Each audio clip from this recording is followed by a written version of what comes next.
राधे राधे। जय श्री कृष्णा, जय श्री श्याम। आपका मेरे YouTube चैनल पर बहुत बहुत स्वागत है। आज की बड़ी ही प्यारी, बड़ी पावन कथा है सत्यनारायण जी का पहला अध्याय। बोलिए श्री सत्यनारायण भगवान की जय। एक समय नैमिसारण तीर्थ में सौनक आदि 88,000 ऋषियों ने श्री सूत जी से पूछा, हे प्रभु, इस कलयुग में वेद विद्या रहित मनुष्यों को प्रभु भक्ति किस प्रकार मिलेगी तथा उसका उद्धार कैसे होगा? इसलिए हे मुनि श्रेष्ठ, कोई ऐसा तप कहिए जिससे थोड़े समय में पुण्य प्राप्त होवे तथा मनवांचित फल मिले।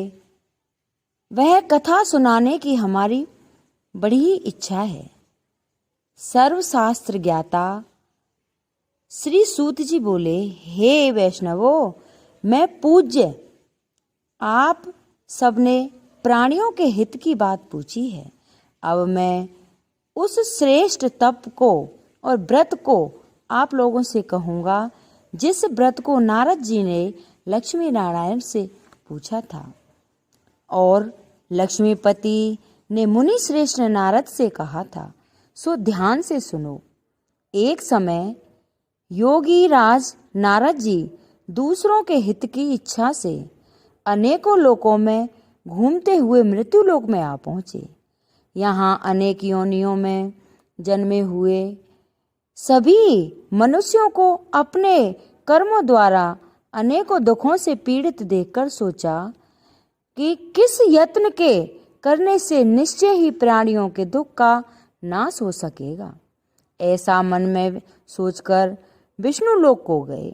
वह श्वेत वर्ण और 4 भुजाओं वाले वेदों के ईश नारायण को देखकर, जिनके हाथों में शंख, चक्र, गदा और पद्म थे तथा वरमाला पहने हुए थे, उनकी स्तुति करने लगे। हे भगवान, आप अत्यंत शक्ति से संपन्न हैं। मन तथा वाणी भी आपको नहीं पा सकती। आपका आदि मध्य अंत नहीं है। निर्गुण स्वरूप सृष्टि के आदि भूतों व भक्तों के दुखों को नष्ट करने वाले हो। हे जनार्दन, हे मधुसूदन, आपको मेरा बार बार प्रणाम है और आपको मेरा नमस्कार है। नारद जी से इस प्रकार की स्तुति सुनकर विष्णु भगवान बोले, हे मुनि श्रेष्ठ, आपके मन में क्या है? आपका किस काम के लिए आगमन हुआ है? निष्कोच संकोच होकर बताइए। तब नारद मुनि बोले, मृत्यु लोक में सब मनुष्य जो अनेकों योनियों में पैदा हुए हैं, अपने अपने कर्मों के द्वारा अनेकों प्रकार से दुखों से दुखी हो रहे हैं। हे नाथ, मुझ पर दया रखते हो तो बतलाएं कि उन मनुष्यों के सब दुख थोड़े ही प्रयत्न से कैसे दूर हो सकते हैं। हे नारद, मनुष्यों की भलाई के लिए तुमने बहुत ही अच्छी बात पूछी है। जिस काम के करने से मनुष्य मुंह से छूट जाता है वह मैं कहता हूँ और आप ध्यान पूर्वक सुनो। तब भगवान विष्णु बोले, बहुत पुण्य देने वाला स्वर्ग तथा मृत्यु लोक दोनों में दुर्लभ एक उत्तम व्रत है, जो मैं आज तुमसे कहता हूँ और प्रेम बस होकर तुम उसको सुनो। तब सत्यनारायण का यह व्रत अच्छी तरह विधि पूर्वक करके मनुष्य आयु पर्यंत यहाँ सुख भोग कर मरने पर मोक्ष को प्राप्त होगा। तब श्री भगवान के वचन सुनकर नारद मुनि बोले कि उस व्रत का फल क्या है, क्या विधान है और किसके यह व्रत किया है और किस दिन यह व्रत करना चाहिए, सो विस्तार पूर्वक कहिए। तब भगवान विष्णु बोले, दुख शोक आदि को दूर करने वाला, धन धान्य को बढ़ाने वाला, सौभाग्य तथा संतान को देने वाला, यह व्रत सब स्थानों पर विजयी करने वाला है। तो आप भक्ति श्रद्धा के साथ किसी भी दिन मनुष्य श्री सत्यनारायण की शाम के समय ब्राह्मणों और बांधवों के साथ धर्मपरायण होकर पूजा करें।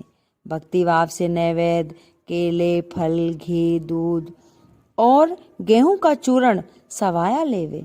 गेहूं के अभाव में सांठी का चूर्ण, शक्कर, गुड़ ले और सब भक्षण योग पदार्थ जमा करके भगवान को अर्पण कर देवे तथा बांधवों सहित ब्राह्मणों को भोजन करावे।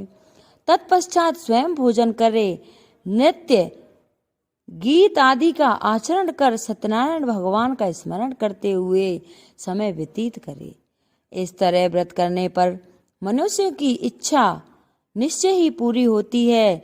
विशेषकर कली में भूमि पर यह मोक्ष का सरल उपाय है। बोलिए श्री सत्यनारायण भगवान की जय। कहते हैं सत्यनारायण का व्रत सब व्रतों में उत्तम है। इसके करने से हर मनोकामना पूर्ण होती है। सत्यनारायण भगवान, विष्णु भगवान सब में श्रेष्ठ हैं, दुखों के हरता हैं, मनवांचित फल देने वाले हैं और युगों से यह व्रत चला हुआ है। और इस व्रत करने से जो भी प्राणी अपने मन में इच्छा रखता है और वो हर इच्छा पूरी होती है। ये तो पहला अध्याय हुआ। दूसरा अध्याय अगली वीडियो में। अगर ये आपको वीडियो मेरी अच्छी लगी हो कृपया लाइक सब्सक्राइब करें, कमेंट में लिखकर ज़रूर भेजें। बोलिए सत्यनारायण भगवान की जय।